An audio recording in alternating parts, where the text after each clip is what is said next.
무릎이 뻣뻣하고 붓는다면 어떻게 치료해야 할까요? 안녕하세요. 바른신경외과 김도현 원장입니다. 노석인 원장입니다. 오늘은 관절 내시경에 대해서 한번 얘기를 해볼까 합니다. 저희 병원에서 현재 가장 정형외과 영역에서는 많이 하고 있는 수술이죠. 네, 그 절개 부분이 작아서 네. 환자분한테도 설명하기도 쉽고 저희가 수술하는 방법도 어렵지 않아서 많이 하는 수술입니다.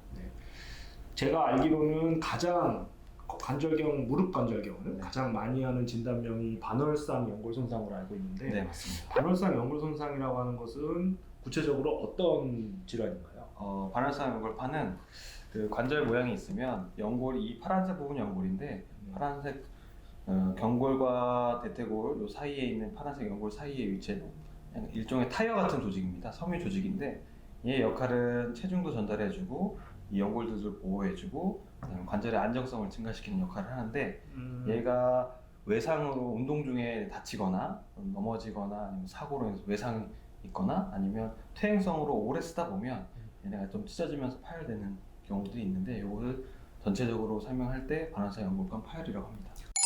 보통 그러면 반월상 연골판 파열이 발생하면 대표적으로 어떤 증상이 생기나요? 가장 흔하게는 무릎 관절 부위에 통증이 있고요. 네. 찢어진 부위 쪽으로 눌렀을 때 통증이 생기는 압통이 있을 수 있습니다. 그리고 쉽게 무릎이 많이 부을 수가 있고요. 네. 그다음에 무릎을 구부렸다 폈다 할 때 그 파열된 조직이 이 연골 사이에 끼게 되면 갑자기 걸리는 증상이나 날카로운 통증이 발생할 수 있습니다. 그 걸리는 증상이 혹시 우리가 흔히 락킹이라고 말하는 네, 잠금 증상. 잠금 증상. 일부 환자의 경우에는 그 걸림으로 인해서 무릎이 휘청거린다고 표현하시는 분도 있습니다. 그러면 보통 반월상 연골판 손상이 생겼을 때 네. 모든 환자를 수술할 것 같진 않지만 네네. 치료를 보통 어떻게 진행을 하시나요? 보통 반월상 연골판의 경우에는 비수술적 치료가 있고요. 네. 수술적 치료가 있는데 이 종류가 파열의 종류가 여러 가지가 있습니다. 그래서 수평 파열이라든지 아니면은 종 파열이라든지 횡 파열 이런 게 있을 수 있고 복합적으로 되어 있는 이제 복합 파열도 있을 수 있는데요. 네. 이런 파열 양상도 중요하고 그다음에 연령층이나 환자의 활동 정도도 중요합니다. 그래서 젊은 환자들이 운동 중이나 외상으로 해서 갑자기 통증이 발생하고 반월상 연골판이 파열됐다. 그럼 이제 수술로 가는 경우가 대부분 좋은 결과를 나타내고요. 연세가 많으신 분들이 오래 씀으로 인해서 퇴행성으로 파열됐다. 네. 이럴 경우에는 사실은 그것만 가지고 연골판을 수술한다고 해서 다 좋아지지 않을 수도 있고 대개 또 증상이 많이 없는 경우도 있기 때문에 그런 경우에 이제 보존적 치료를 많이 합니다. 하고 제가 이제 팀 닥터를 좀 오래 하다 보니까 네. 반월상 연골판 파열이 사실은 축구 선수도 그렇지만 대부분의 종목에서 많이 발생을 하거든요. 네네. 근데 제 경험상으로도 운동 선수들 같은 경우에 파열이 돼서 증상이 유발될 정도, 운동하기가 힘들어지면 대부분 수술을 했던 것 같아요. 네, 맞습니다. 네, 젊은 분들은 이제 수술적 치료를 많이 한다고 남원장님께서 말씀하시네요. 그렇다면 우리가 이제 수술적 치료를 할 때 아까 처음에 말씀드렸듯이 관절경, 네. 관절 내시경으로 이제 많이 한다고 말씀을 하셨는데 관절 내시경이라는 거는 어떤 수술 방법인가요? 관절 내시경은 이게 흔히 말하면 우리 내과에서 하는 위 내시경이나 대장 내시경처럼 화면을 확인할 수 있는 카메라가 들어가고요. 그다음에 카메라로 최소 절개로 들어가서 확인하고 카메라에 이동하면서 이제 이상 있는 부분을 다 찾아서 확인하고 그 부분을 치료하는 데 있어서 나머지 쪽에 이제 조그만 상처를 내서 기구를 내서 조금 다듬거나 잘라내거나 아니면 기타 치료를 하는 그런 방법입니다. 그러면 구멍을 카메라가 들어가는 구멍을 뚫어야 되고 네. 이제 뭔가 치료가 필요한 쪽에 구멍을 뚫어야 되고 네. 하나를 구멍을 뚫는 게 아니라 몇 개를 뚫어서 네. 진행하는 거군요. 기본적으로 알려진 거는 이제 앞쪽에 2개가 가장 많이 흔하게 사용하는 거고요. 네. 병변의 위치에 따라서 추가로도 할 수도 있고 그다음에 후방 십자인대나 네. 뒤쪽 연골판 같은 경우는 뒤쪽으로 이제 뚫어서 뚫어서. 하기도 합니다. 그러면 한번 나성희 원장님께서 네. 이 관절 내시경의 구체적인 수술 방식 네. 혹은 뭐 어떤 기구를 사용해서 어떻게 조작을 해서 우리가 병변을 치료하신 그런 방법에 대해서 한번 설명을 해주시는 네. 시간을 갖도록 하겠습니다. 그래서 이 모형이 이제 무릎 관절 모형인데요. 그래서 이게 내시경 카메라라고 생각을 하시면 이렇게 들어가게 됩니다. 그래서 병변 위치를 찾고요. 네. 병변을 보고 있는 상태에서 이상 부분을 찾았다 하면 이러한 기구를 통해서 반대편에서 확인을 하고 들어가서 다듬기도 하고요, 잘라내기도 하고 만약에 봉합이 필요하다 하면 이러한 기구를 통해서 들어가서 여기를 물어서 이렇게 봉합하는 방법을 취하기도 합니다. 자, 이걸 보시면 이렇게 벌리면 입이 입을 벌리는 동물같이 입이 벌려지죠. 그래서 이거를 이렇게 해서 숙여져서 나성현 원장님 말씀하신 대로 병변을 뜯어내거나 다듬는 네. 그렇게 사용하는 기구고요. 요거는 이제 비슷한 원리지만은 요 문제가 있는 부분을 이제 꽉 물어서 봉합해주는 그렇게 기구를 사용한다 이렇게 설명해 주셨습니다. 그럼 나 원장님 네. 이 어쨌든 간에 수술 방법이 무릎 수술의 방법이 굉장히 여러 가지인데 네. 우리가 이제 전문 병원들 저희 병원 같은 경우에도 이제 관절경, 관절 내시경을 가장 많이 하는데 어떠한 장점이 있기에 이렇게 대중적인 수술이 된 건가요? 일단 고식적인 방법. 예전 같은 경우에는 관절 부분을 보려고 하면 절개를 많이 해야 되고 그로 인해서 환자분들이 회복이 늦어질 수도 있고 창상 관리도 좀 문제가 될 수 있고요. 그다음에 무릎 같은 경우는 관절 부위다 보니까 절개선이 많게 되면 아무래도 수술 후에 이제 강직이나 경직이 생기는 경우가 많은데 네. 관절 내시경으로 하게 되면 이제 구멍을 여러 개를 뚫게 되더라도 상처 부위가 크지 않고 그다음에 환자들이 회복이 빠르시고 바로바로 이제 재활할 수 있는 장점이 있습니다. 결국은 이제 수술 후에 예후에 있어서 관절 내시경이 훨씬 더 이전의 수술법보다는 좋다고 네, 말씀하셨습니다. 맞습니다.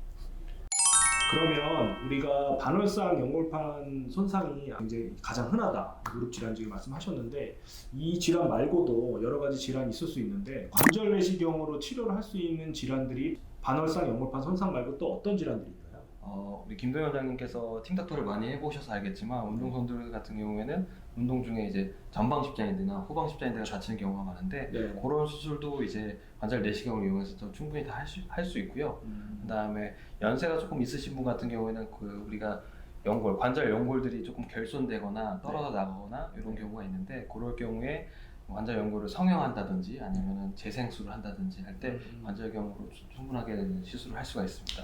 간혹 이제 환자분들 MRI 찍어보면 네. 물혹이나 혹은 작은 어떤 이물질 변변 같은 것들이 보일 때가 있는데 네. 그런 것들도 관절 내시경으로 제거할 수 있겠네요. 네, 그럴 경우에는 사실 관절 내시경이 상당히 도움이 되는 게 그런 작은 것들이나 혹을 제거할 때 병변의 크기는 작은데 예전 방법대로 하려면 절개를 너무 많이 해야 되니까 네. 환자분도 선뜻 하기가 힘드신데 관절 내시경으로 하면 충분히 다 찾을 수 있고 그래서 관절 안에 떠다니는 유리체라든지 혹 제거를 할 수가 있고요. 마찬가지로 그 관절 안에 염증성 병변이나 세균 감염이 됐을 때도 예전 같은 경우에는 다 열어서 세척을 했었는데 네. 관절 내시경으로 충분히 세척하고 변현질 수술을 충분히 가능합니다. 그렇습니다. 나 원장님께서 관절 내시경의 어떤 장점에 대해서 많이 설명을 해주셨는데 또 우리가 보통 환자분들이 수술을 결정할 때 네. 어떤 수술 시간 혹은 뭐 마취는 어떻게 하냐 이런 네. 것들도 굉장히 많이 궁금해하시거든요. 네. 관절 내시경을 할 때 수술 시간이나 마취 방법은 어떻게 되나요? 보통은 하반신 마취를 많이 하고요. 네. 수술하는 동안에 수면 내시경 하듯이 주무시는 경우가 많고 네. 반월상 연골판 수술 같은 경우에는 크게 이제 부분 절제 수술이라고 해서 찢어진 부분을 다듬는 경우가 있고 봉합 수술이라고 해서 찢어진 부분을 이제 봉합하는 경우가 있는데 부분 절제 수술 같은 경우에는 한 30분 이내로 끝낼 수 있고 네. 환자분 회복도 훨씬 빠르시고 봉합술 같은 경우에는 위치에 따라 좀 틀리긴 하지만 1시간 안쪽으로 소요된다고 보고요. 대신 봉합한 경우에는 회복할 수 있는 시간을 줘야 되기 때문에 약간의 고정 기간이 더 필요로 합니다. 그렇군요. 지금 나 원장님 말씀 들어보니 관절 내시경 수술이 참 좋은 수술인 것 같습니다. 전신 마취도 필요 없고 굉장히 수술 시간도 짧으면서 원하는 병변 제거나 혹은 병변의 치료를 충분히 할 수 있는 시간인데 우리가 환자분들이 보통 이제 질문하실 때 또 마지막으로 여쭤보시는 게 그거거든요. 수술 후에 그러면 얼마나 입원해야 되냐 혹은 수술 후에 내가 정상적으로 활동하려면 시간이 얼마나 걸릴까? 그렇죠. 네, 그 회복 기간은 어떻게 되나요? 아까 방금 설명드렸던 대로 부분 절제술을 할 경우에는요 빠르시면 그래서 다음날 퇴원 가능하고요.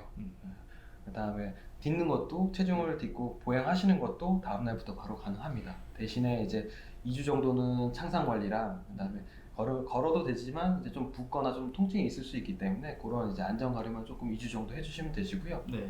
다만 이제 봉합술 같은 경우에는 저희가 피부를 봉합해도 회복되는 한 2주 정도 시간이 2주 필요한데 네. 연골판 같은 경우에는 회복 시간이 더 필요로 하기 때문에 한 4주에서 6주 정도의 고정 기간이 필요하고 체중은 되도록 안 딛는 게 좋고요. 네.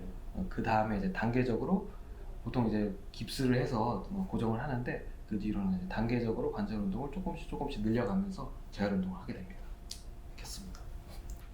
관절 내시경 수술은 최소 절개로 다양한 병변들을 다 치료할 수 있고 그만큼 이제 환자분 회복과 치료가 더 빨리 이루어질 수 있기 때문에 환자분들이 무릎에 통증이나 이상 증세를 느끼신다면 수술에 대한 두려움을 너무 갖지 마시고요.